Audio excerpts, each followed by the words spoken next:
I'm Lisa Parks, and I'm a professor of media studies at the University of California, Santa Barbara, where I direct the Global Media Technologies and Cultures Lab. And my research focuses on critical studies of media infrastructure, surveillance and militarization, satellites and globalization, and environmental media. It has been a great privilege and pleasure to work with Temitayo Ogunbiyi through the Digital Earth Fellowship Program over the past year. Tayo is a mixed media artist currently based in Lagos, Nigeria. Moving between drawing, painting, sculpture, and installation, her work responds to and builds dialogues between global current events, social histories, technological systems, and botanical cultures. Her art practice investigates systems that capture, mediate, and direct the movement of people and matter, whether playgrounds, plant life, or surveillance networks. Her work is guided by the principle of play and raises questions such as, how does play function as a useful mode of exploration and critique? What does it mean to play? And where can we play? In 2018, she built her first functional playground, appropriating conventional household items and construction materials to create a non-prescriptive play space.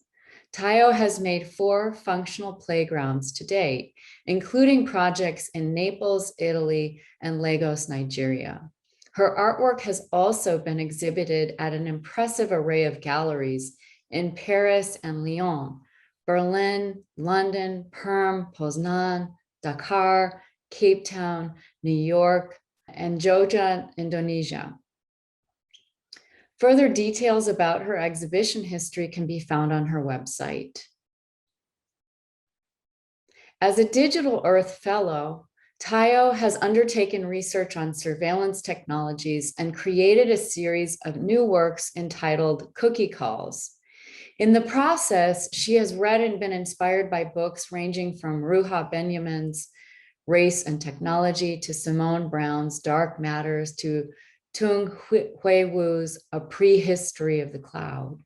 She has investigated digital technologies such as packet sniffing systems, traceroute applications, and cookies, and has queried infrastructural materialities in her midst. Throughout, the concepts of play and cultures anchored in Nigeria and beyond have undergirded her conceptualization process.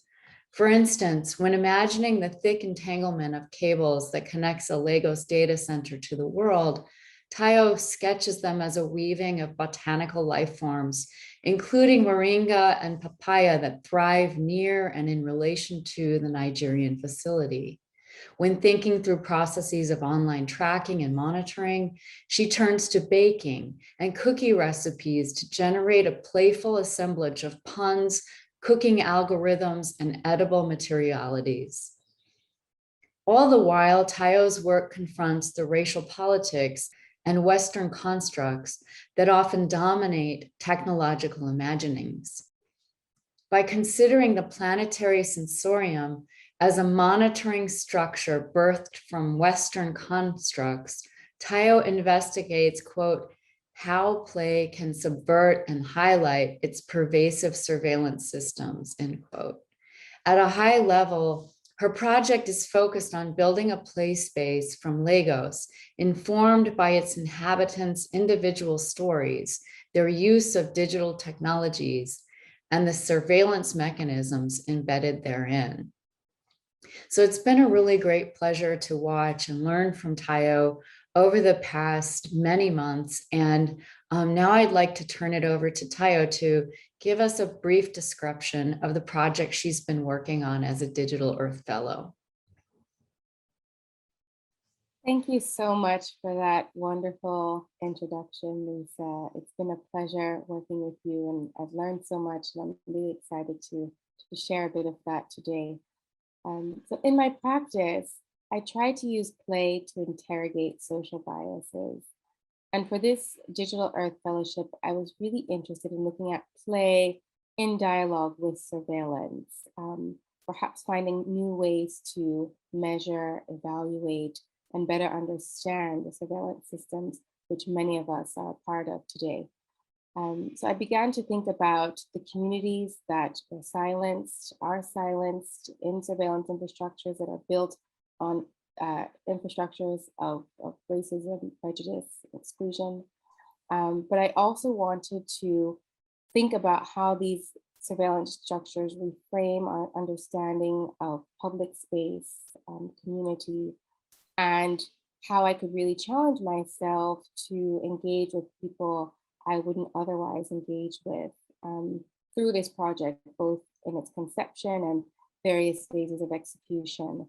And so I had originally thought that I would wanted to create a play space from scratch, which, to be honest, thinking back, is quite a daunting task for someone like me who hardly ever played video games and really only uses the internet out of what I feel is necessity.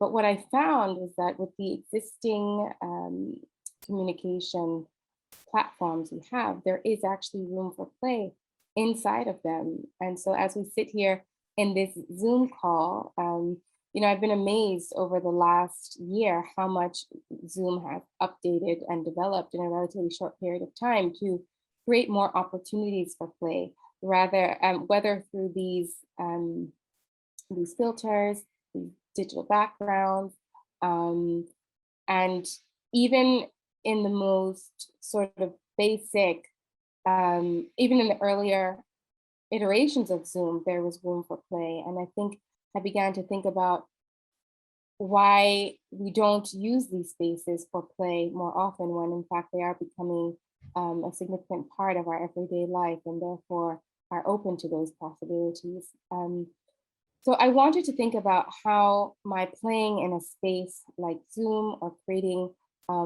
places for and time for people to play could open up conversations around surveillance, help a wider audience to come to terms with the sorts of surveillance mechanisms in our midst that we invite into our personal space. And I started to research a lot of the terminology around these surveillance infrastructures and became most taken by the term. Its warm and inviting connotation as something that tends to be sweet and enjoyable, but also because of the many different types of cookies I discovered exist within surveillance infrastructures. And they have the most fantastic names: flash cookie, zombie cookie, third party cookie, first party cookie.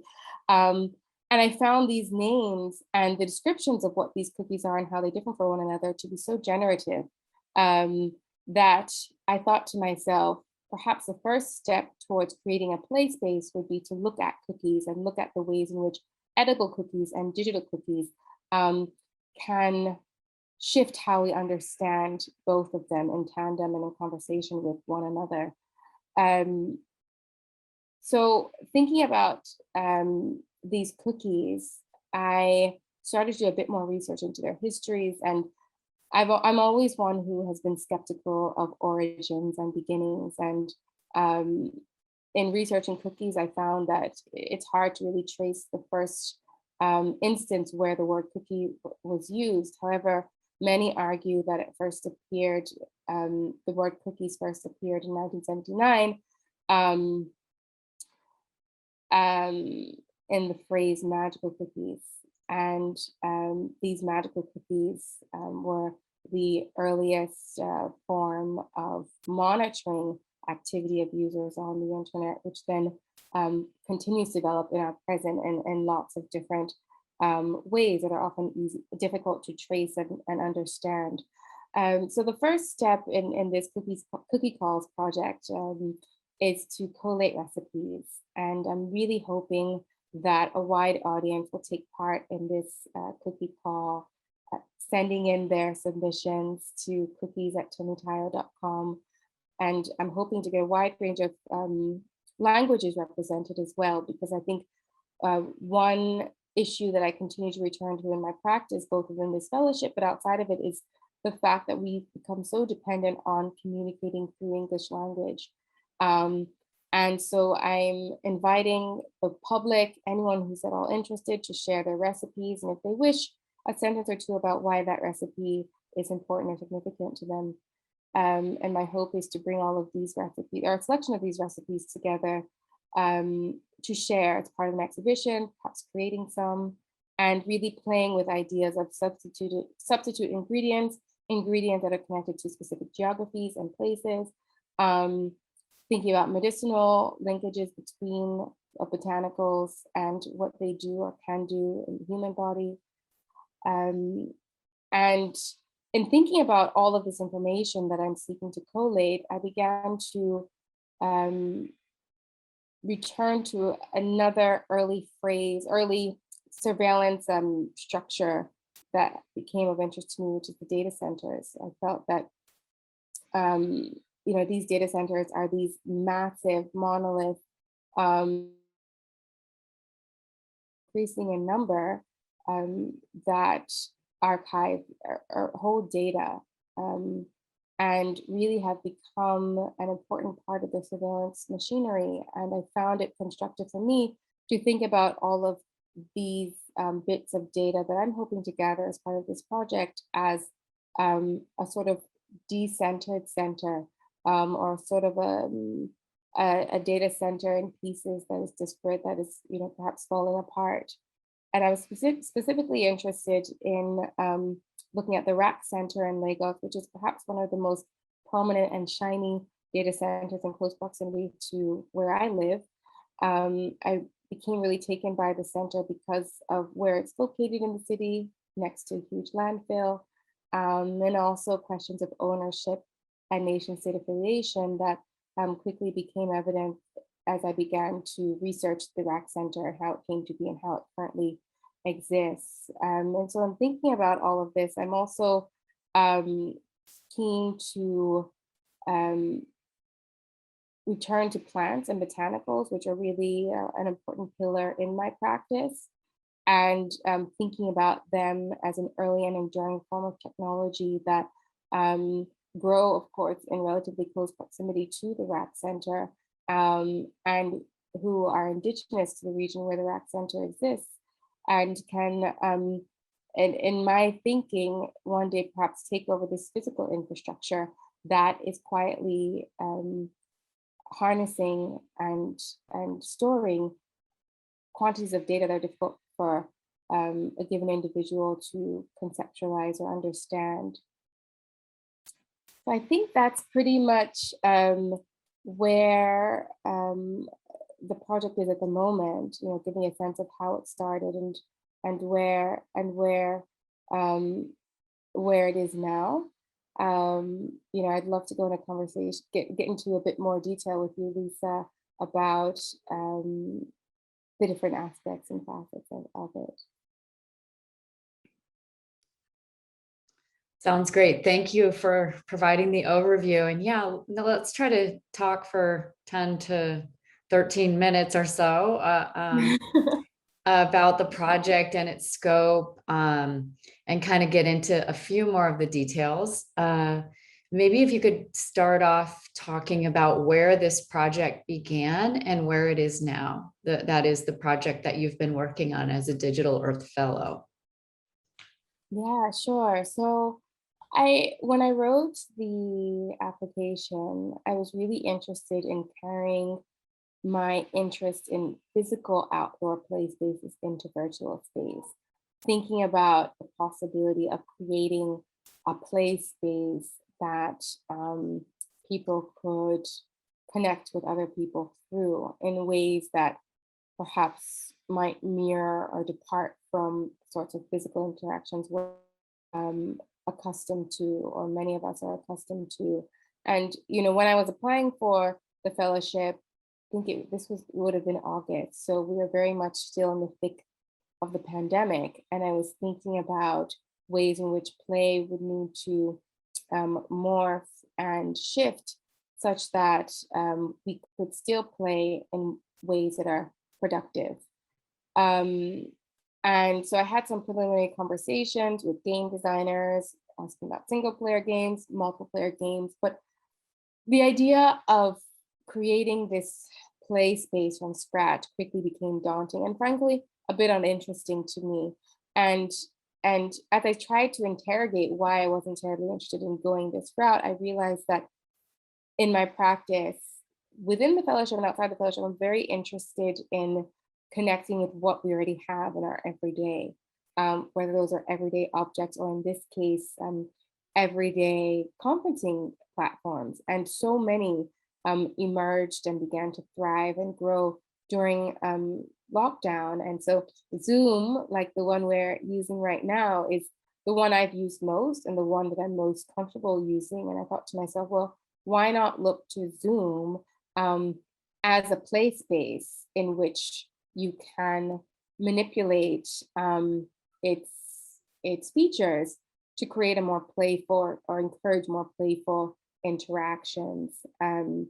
And so that's where I am now in terms of the play space. And then in thinking about the play space, I began to think about, well, how do I just have these conversations on Zoom? Perhaps it would make sense to really anchor the conversation in such a way that there are data points that can serve as prompts of sorts for those who choose to join. And so I began to look into the language around surveillance specifically, thinking about cookies especially, but also thinking about data centers and the physical infrastructure that really supports the internet and surveillance mechanisms.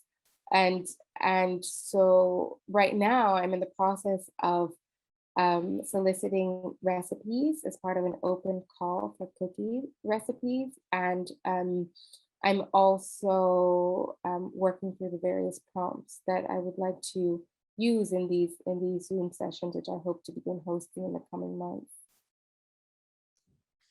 Yeah, when we ask where is the project now, we are literally in the midst of cookies, which Right. I find fascinating, that you have kind of embedded yourself within the materiality of the cookie, both in terms of the edible version as well as the online versions. So I think it's just really interesting how much you've committed to that process.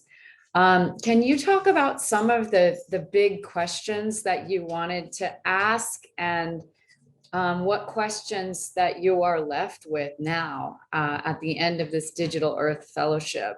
Where did you start with, like the high level questions, and what questions are lingering for you? Yeah, so I mean, the question for me, I consider myself to be a very analog person, which is why I was really interested in this opportunity, because we are becoming increasingly dependent on the internet. And I wanted to take some time to really think about what does it mean to be as dependent on this sort of infrastructure as we are. And some of my really, really early work, a friend of mine just reminded me recently, actually, that in about 2010, 2011, I had a bit of anxiety using Facebook. I had just started using it, and I just felt that everything was moving too quickly. So I began to take a lot of screenshots, collecting information from Facebook and trying to um, archive these conversations. And I printed some of them on fabric.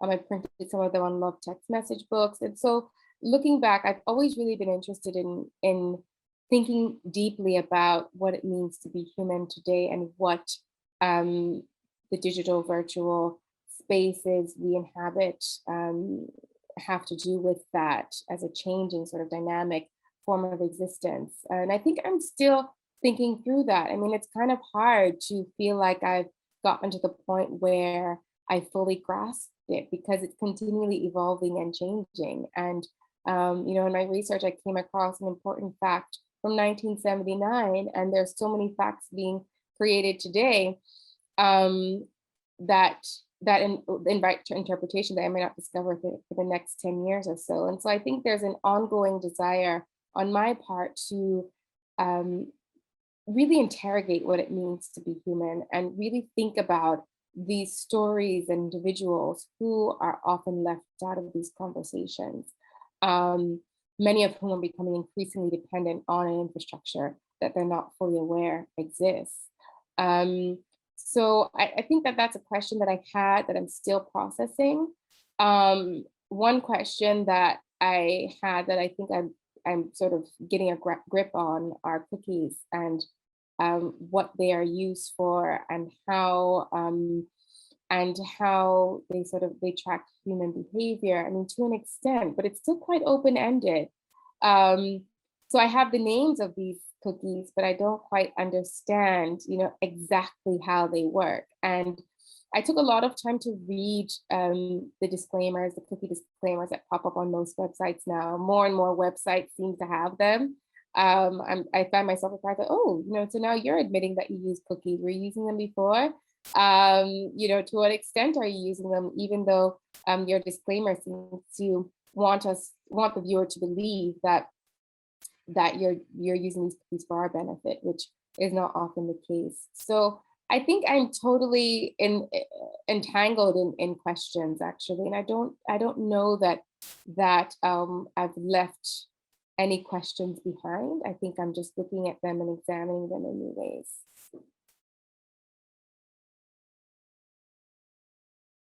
Yeah. You started to talk about this a little bit, about the material research that you engaged in order to arrive at and move through a conceptualization process where you're linking edible cookies and digital cookies and trying to figure out how that relationship can facilitate new kinds of knowledge and relationality and entrance into understanding digital technologies, surveillance and tracking practices. What kind of research did you do to try to get into those relationships? So if you could just talk a little bit about the broad spectrum of inquiry and research you did, that would be great to hear a little bit more about that. Sure. So I did a lot of research about the infrastructure of the internet, like physical, tangible parts of equipment that are used to run the internet and thereby, extract information from an often unknowing public. So prehistory of the cloud, which you mentioned earlier, was incredibly helpful for me and insightful, thinking about even issues of labor and how the work that goes into building these infrastructures and those individuals are often silenced without their knowing and without the public knowing. And so I think the humanness that gets lost and entangled in these infrastructures simultaneously, researching that was really, really important for me. Also, race after technology was incredibly important because it made me realize how naive I had been about using the internet, and how I had assumed that it was a much more neutral, navigating the internet is a much more neutral experience than is actually the case. So that was incredibly eye-opening for me. I also did a lot of research on plants and botanical histories and relationships between plants and human beings, because what I found, even just visually, was that the capillary sort of form that cabling takes, that fiber optic cables inhabit, is very much connected to the formal attributes of plants. And so thinking about what constitutes technology, how technology can actually be reimagined and repositioned with respect to different origins in living beings and living matter and survival mechanisms was also really, really important for me. So Braiding Sweetgrass by Robin, I'm just gonna grab the book. I think I have it here. By Robin Wall Kimmerer was a really important text for me in my research, even though it came into my research sort of later on. It was a really important, I think, framework for surviving and thriving in this moment and healing. So my question, I mean, returning to your earlier question, actually, one question that I still have about surveillance infrastructures is, how they can be subverted. to genuinely benefit a wide public, perhaps as wide a public they um, as they extract information from. What could that look like? How could that work? So I'm still trying to wrap my mind around scaling up my project so that it reaches as wide an audience as the surveillance infrastructure. So that's still a question that I need to think through. Now I've gotten lost, Lisa. I can't remember what question you asked me.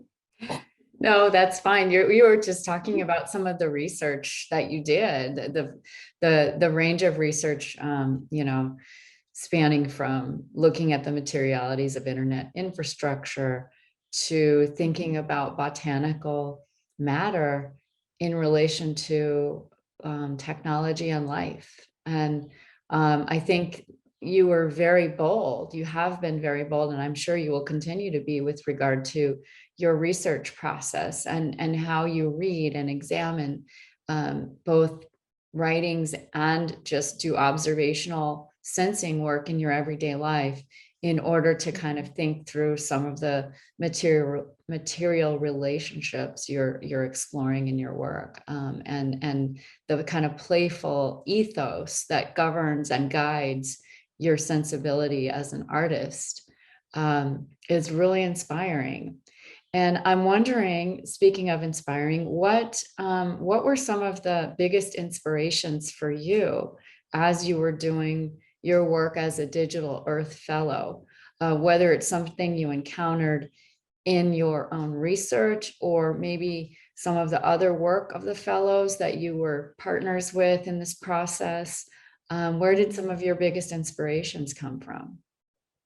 Yeah, I mean, I will say that I've been very, very inspired by another uh, research reference called glitch feminism, and the idea of the glitch, which some might interpret as a mistake or the system, breaking, um, and therefore think about this glitch in a negative sense. I was inspired by conversations, writings in glitch feminism that spoke to the glitch as generative, as a point of growth, opportunity, diversion from the course that we're on, perhaps.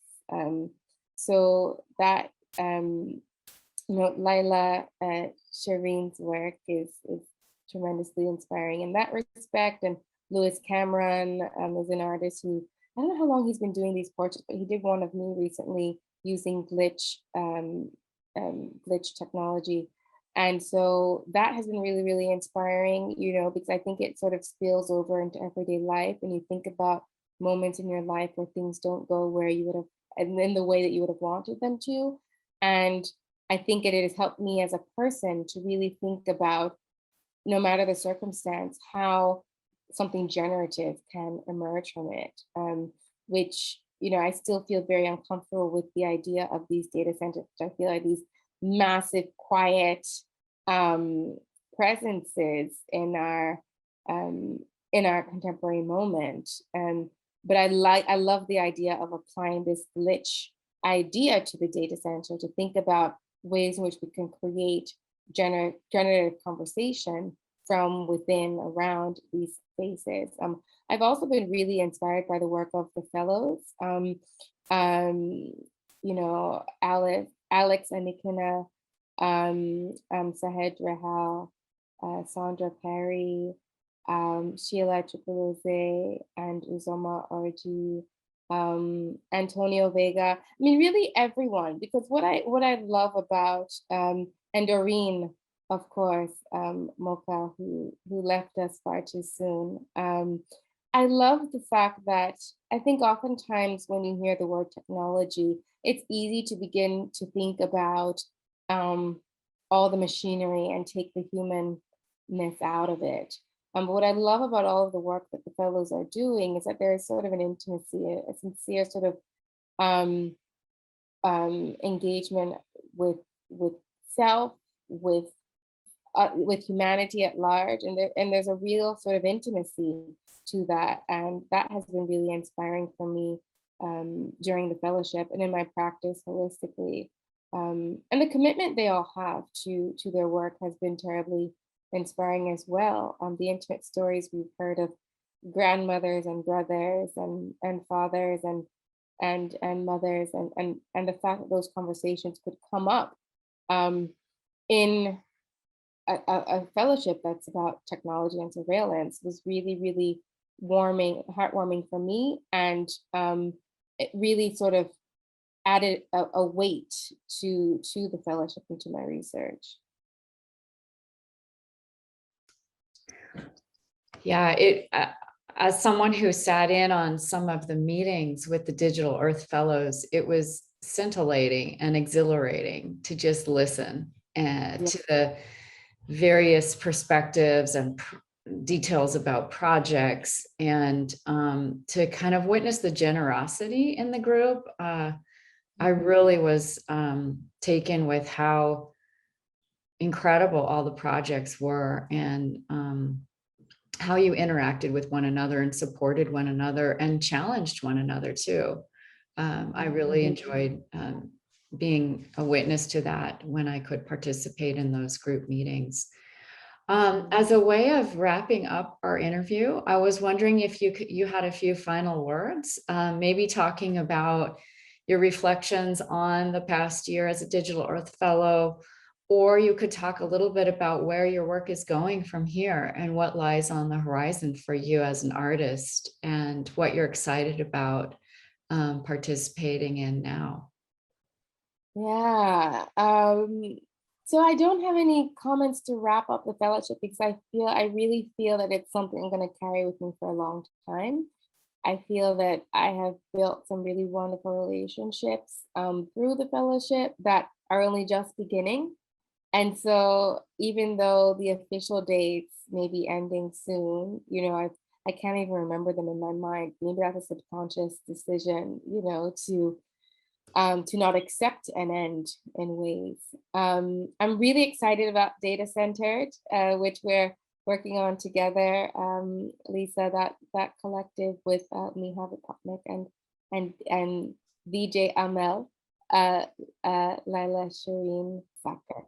I think it's so wonderful to collaborate with artists who are terribly invested in practices that just take different approaches to making art. And that has been really fascinating for me. And so I'm really excited to collaborate with the collective to create some really riveting work. I'm also really excited to begin these conversations, these Zoom conversations. I'm also a bit nervous. I feel, goodness, how is this going to work? Is it going to be boring? How long should the conversations be? Because sometimes these conversations on Zoom feel too long. I had a 6-hour meeting on Zoom. It was just, overwhelming. But is that part of play? And so I'm really excited to get on with these cookie calls and just to learn as well. Because I love to.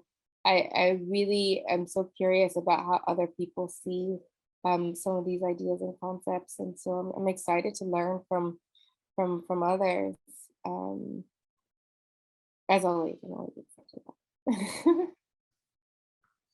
Well, just to say thank you for all the work that you've done and all of the effort you've put into the Digital Earth Fellowship, as well as just giving your time and energy to other fellows and the whole process.